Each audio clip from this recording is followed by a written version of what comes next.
ಸದ್ಯ ಬೆಂಗಳೂರಿನಲ್ಲಿ gas emergency ಮುಂದುವರೆದಿದೆ. ರಾಜ್ಯದಲ್ಲಿ ಹಾಗಾದ್ರೆ ಆಟೋ ಗ್ಯಾಸ್ ಕೊರತೆ ಯಾಕಾಯ್ತು ಅಂತ ನೋಡ್ತಾ ಹೋಗೋದಾದ್ರೆ, ಬಂಕ್ಗೆ ಸರಬರಾಜು ಆಗಬೇಕಿರುವಂತಹ LPG ಗ್ಯಾಸ್ ಅನ್ನ ಸದ್ಯ ಗೃಹ ಬಳಕೆಗೆ ಮೊದಲ ಆದ್ಯತೆಯನ್ನ ನೀಡಲಾಗ್ತಾ ಇದೆ.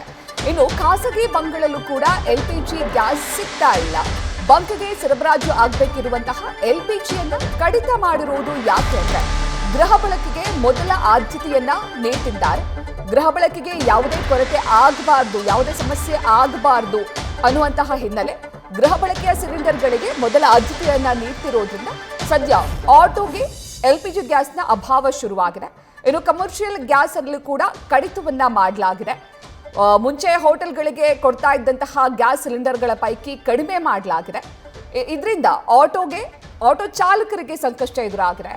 ಆಟೋಗೆ ಖಾಸಗಿ ಗ್ಯಾಸ್ ಬಂಕ್ನಲ್ಲೂ ಕೂಡ ಮೊದಲಂತೆ ಸಪ್ಲೈ ಸಿಗ್ತಾ ಇಲ್ಲ. ಆಟೋಗೆ ತುಂಬಿಸ್ಕೊಳ್ಳುವಂತಹ LPG ಗ್ಯಾಸ್ ಇದೆಯಲ್ಲ, ಆ ಬಂಕ್ಗಳಲ್ಲೂ ಕೂಡ ಅವ್ರಿಗೂ ಕೂಡ ಸರಿಯಾಗಿ ಪೂರೈಕೆ ಮಾಡಲಾಗ್ತಾ ಇಲ್ಲ. ಹಾಗಾಗಿ ಈ ಅಭಾವ ಶುರುವಾಗಿದೆ.